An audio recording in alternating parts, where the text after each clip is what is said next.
kalau zaman sekarang orang masih menghafal Al-Quran, itu manfaatnya apa? Anda setuju nggak kalau saya katakan bahwa kalau gitu sekarang tuh menjadi tidak relevan lagi atau tidak menjadi sebuah kebutuhan yang prioritas untuk memiliki para penghafal, karena kayak Anda aja tadi kan, begitu Anda lupa, Anda langsung klik keluar si Al Imran, si Al Maidah, si Az-Zariyat dan segala macam.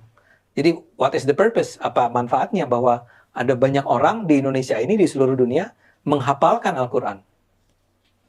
Ya aku setuju. Itu makanya aku ingin menyanggah opini Bang Ade tentang aku, yang mana Bang Ade bilang aku hafal Quran itu luar biasa.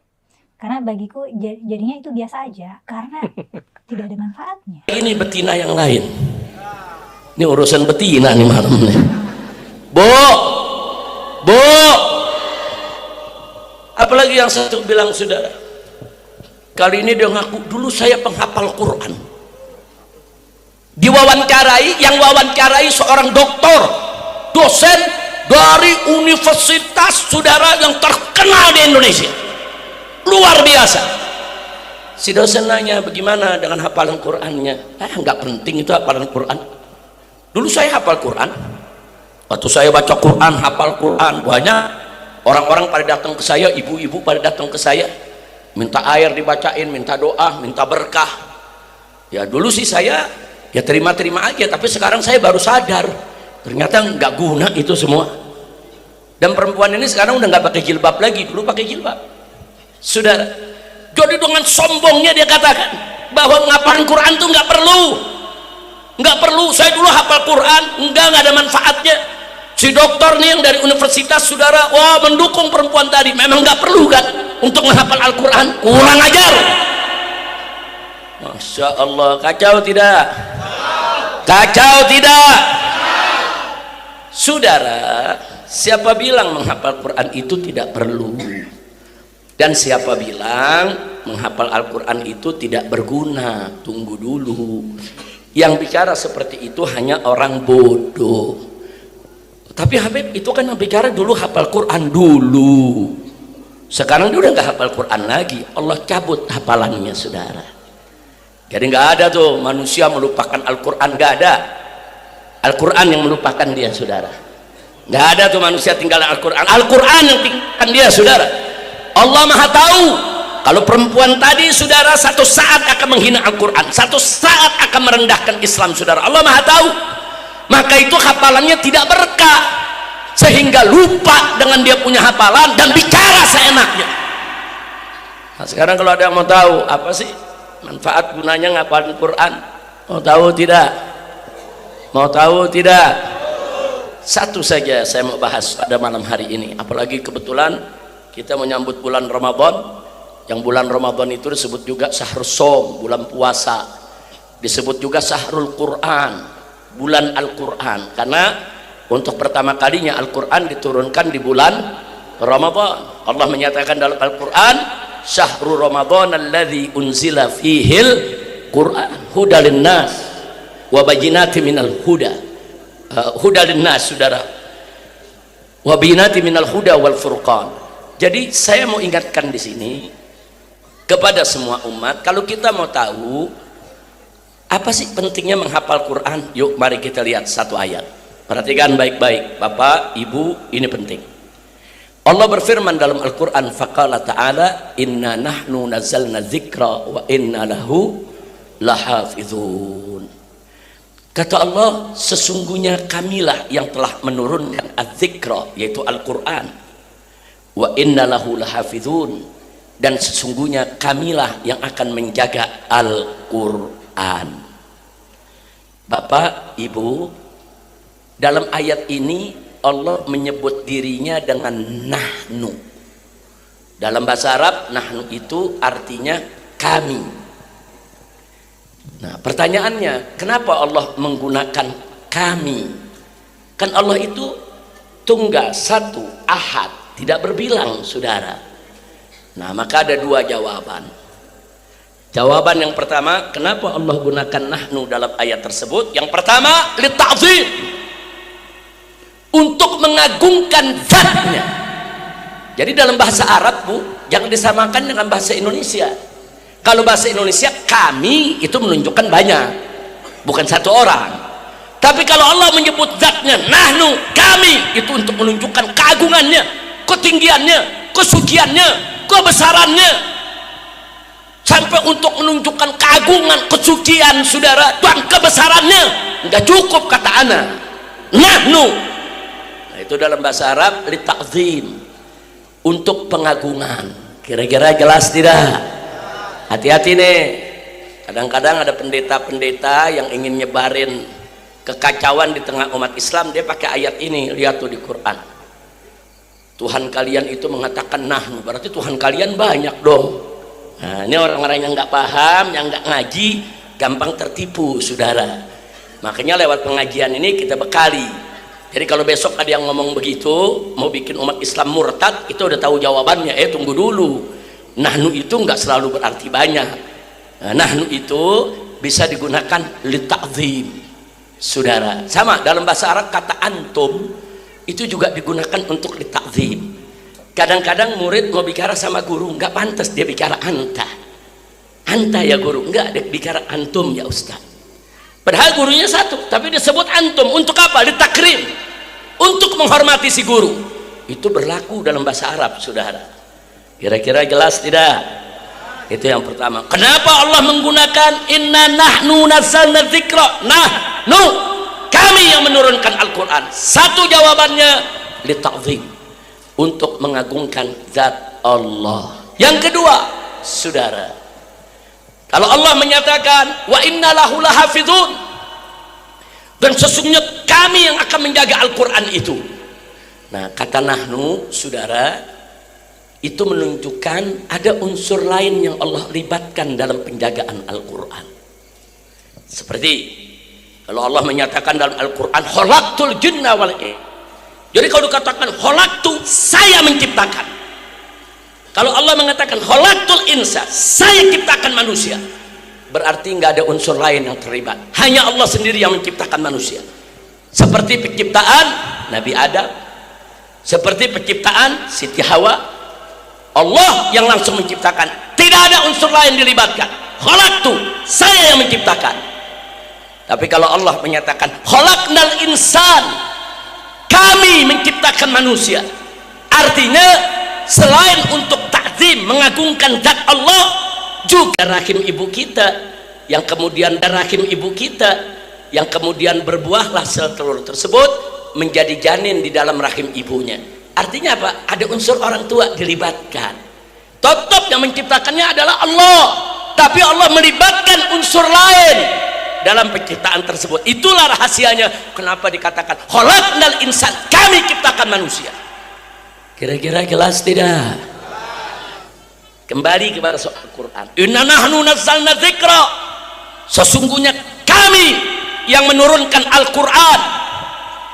Kok pakai kami? Satu, untuk takzim, pengagungan zat Allah. Yang kedua, ada isyarat dari Allah bahwa turunnya Al-Quran kepada kita nggak langsung dari Allah sampai ke kita, ada proses. Al-Quran turun saudara dari Allah kepada Nabi lewat malaikat Jibril alaihissalam. Nggak ada itu ayat Quran langsung kepada Nabi saudara, lewat malaikat Jibril. Ada proses pewahyuan diterima oleh Nabi. Artinya dalam penurunan Al-Quran saudara, Allah melibatkan unsur malaikat untuk diwahyukan kepada kita punya Nabi. Ada unsur lain. Kira-kira jelas tidak? Kemudian saudara, dari Nabi saudara, Al-Quran itu diturunkan kepada sahabat.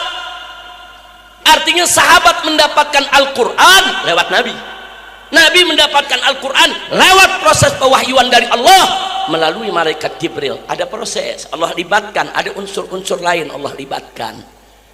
Nah, dari sahabat ke tabi'in, dari tabi'in ke tabi'in sampai ke guru-guru kita. Nah, kita mendapatkan Al-Quran dari guru kita. Kita nggak dapat langsung dari malaikat Jibril, kita nggak dapat langsung dari Allah, tapi kita dapat melalui guru.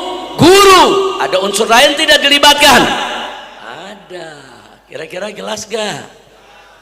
Nah, kita lanjutkan lagi, wa inna lahu lahafizun, dan sesungguhnya kami yang akan menjaga Al-Quran. Artinya Al-Quran pasti akan dijaga oleh Allah sampai hari kiamat, saudara. Tidak akan ada yang mampu untuk menghancurkan Al-Quran. Kenapa Allah gunakan kami? Satu, untuk mengagungkan zat Allah yang maha besar, yang maha kuasa dan maha mampu untuk menjaga Al-Quran.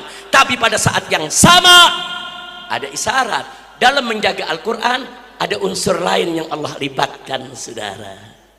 Siapa unsur lain yang Allah libatkan untuk menjaga Al-Quran? Di antaranya Al-Huffaz, para penghafal Al-Quran. Jadi para penghafal Al-Quran itu jangan bilang gak ada gunanya, kedudukannya sangat mulia, saudara. Kenapa? Karena mereka menjadi penjaga Al-Quran di atas bumi Allah. Oh, mau tahu gunanya? Mari kita lihat. Beberapa dekade yang lalu pernah mencetak mushaf Al-Quran ratusan ribu eksemplar yang disebarluaskan ke negeri-negeri Islam, saudara. Tapi nggak sampai hitungan bulan ataupun minggu, hanya hitungan hari terbongkar kalau Al-Quran itu ada ayat-ayat yang dirubah harokatnya. Rubahnya nggak banyak, nggak semua ayat dirubah, ada beberapa ayat dirubah harokatnya, diganti hurufnya, saudara. Hanya hitungan hari terbongkar. Begitu terbongkar, saudara, dilaporkan ke negara-negara Islam, Quran-Quran tersebut, saudara, disita dan dimusnahkan. Gagal total mereka memasukkan Al-Quran.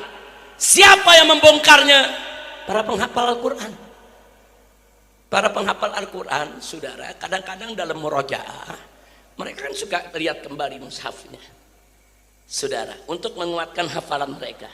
Begitu mereka lihat, oh, ini kok bacaannya kayaknya beda dengan yang saya hafal. Periksa ke mushaf yang lama, saudara, iya beda kok begini. Periksa lagi ayat lain, kok beda. Di mana-mana kebongkar. Siapa ngebongkar? Para penghafal Quran. Coba kalau nggak ada yang hafal, saudara. Coba bayangkan kalau di atas muka bumi ini ada yang hafal Al-Quran, hancur. Itu Al-Quran diobok-obok sama orang kafir, saudara. Jadi jangan merendahkan penghafal Quran. Penghafal Quran itu derajatnya tinggi. Mereka dipilih oleh Allah sebagai penjaga Al-Quran. Lalu kalau ada orang hafal Quran kemudian hilang hafalannya dan menjadi zindik, menghina Al-Quran, Allah maha tahu, saudara, kalau memang dia tidak ikhlas menghafal Qurannya, kalau memang dia akan menjadi masalah di kemudian hari, Allah maha tahu. Makanya Allah cabut itu hafalannya, sudah. Alhamdulillah. Kira-kira jelas tidak? Baik, waktu saya masih sekolah antara SMP SMA, saudara, ada sebuah cetakan mushaf Al-Quran di Indonesia yang dikeluarkan oleh Departemen Agama. Dulu namanya Departemen Agama, sekarang namanya Kementerian Agama. Resmi. Ternyata begitu dicetak, keluar, sebar, ada yang dibagikan gratis ke pesantren-pesantren, ke sekolah-sekolah, ada juga yang dijual di toko-toko kitab, saudara. Enggak sampai sehari baru keluar, disebar, ketahuan ada salah cetak. Jadi bukan Departemen Agama sengaja untuk memasukkan Al-Quran merubah, bukan, nggak sengaja, salah cetak, saudara, ketahuan. Ada penghafal Quran mau beli mushaf, lihat ini mushaf bagus, cetakan baru, buka. Begitu buka dia baca kok lain, cuman satu kata, salah cetak satu kata. Lapor langsung ke Departemen Agama. Lalu apa yang terjadi? Seluruh mushaf tersebut disita oleh Kementerian Agama, sudah. Semuanya diambil kembali, ditarik kembali, cetak ulang. Masya Allah. Siapa tuh yang bongkar? Penghafal Quran. Jadi saya tanya, kalau gitu penghafal Quran itu perlu tidak? Penting tidak? Bagus tidak? Takbir. Shallu ala Nabi. Baik, yang ketiga saya ceritakan lagi, saudara. Dulu di zaman pada saat negara-negara Eropa menyerbu negara-negara Islam, termasuk menyerbu negara Turki, saudara, dulu ada kekhilafahan. Begitu mereka kuasai, saudara, bahkan sebelum itu juga, saudara, diserbu negara Islam oleh orang-orang kafir, dan perpustakaan yang dimiliki oleh negara, ulama-ulama, masyarakat, semua disita. termasuk mushaf Quran disita. Begitu disita, dikumpulkan, dibakar habis. Bahkan dalam sejarah disebutkan, itu pembakaran dilakukan di pinggir laut, saudara, sampai debunya begitu masuk pinggir laut, laut berubah jadi hitam. Saking banyaknya mushaf Quran dan kitab yang dibakar. Tujuan mereka apa? Kalau sudah dibakar begitu, nggak ada lagi Al-Quran di atas muka bumi ini, saudara. Bahkan banyak ulama diseret, dibunuh. Yang hafal Quran dibantai, genocide, saudara. Mushafnya dibakar, yang hafal Qurannya dibunuh, saudara. Tapi apa yang terjadi? Tetap Al-Quran nggak bisa dihilangkan. Ya, di negeri itu, saudara, penghafal Quran dibunuh. Penghafal Quran ada di negeri mana-mana, saudara, menyebar ke seluruh dunia. Nah, akhirnya melalui penghafal Quran yang ada di seluruh dunia tersebut, saudara, dengan mudah kita bisa cetakan mushaf yang baru. Saya tanya, itu jasa siapa? Penghafal Al-Quran. Jadi tolong diingat bahwa umat Islam sepanjang zaman, dari zaman Nabi sampai hari ini, mereka menyimpan Al-Quran bukan fis sutur, bukan di atas lembaran kertas sutur, tapi mereka menyimpan Al-Quran fis sudur, di dalam dada mereka, saudara. Jadi kalau mereka menyimpan Al-Quran fis sutur, di atas lembaran kertas, kertas dibakar, selesai. Tapi kalau mereka simpan fis sudur, di dalam dada mereka, dalam ingatan mereka, nggak ada yang bisa, saudara, untuk menghapuskan Al-Quran, kecuali mereka bunuh itu para penghafal Al-Quran. Tapi alhamdulillah, penghafal Quran bukan 10-20 orang. Kalau yang di dunia ini yang hafal Quran cuma 10 orang, 20 orang, selesai, saudara. Bakar Qurannya, bunuh yang hafal. Terus mau kemana kita cari Al-Quran? Tapi sekarang jangankan di dunia Arab sana, saudara, di Indonesia saat ini penghafal Quran udah ratusan ribu orang, saudara. Alhamdulillah. Wow, sekarang penghafal Quran di Indonesia banyak ratusan ribu orang. Nah, itulah tadi makanya Allah nyatakan wa innalahu lahafizun. Kami yang akan jaga Quran. Jadi Allah jaga itu Al-Quran, diantaranya dengan cara, saudara, melalui hafalan-hafalan hamba-hambanya yang dipilih oleh Allah. Alhamdulillah. Kira-kira yang saya sampaikan jelas tidak? Semuanya jelas tidak?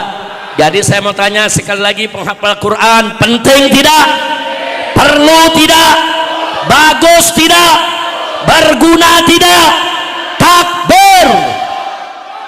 Terus ada doktor, saudara, begitu dosen di UI lagi, saudara, mengatakan nggak perlu itu, pala lu bomenyan. Dokter-doktoran kali ya.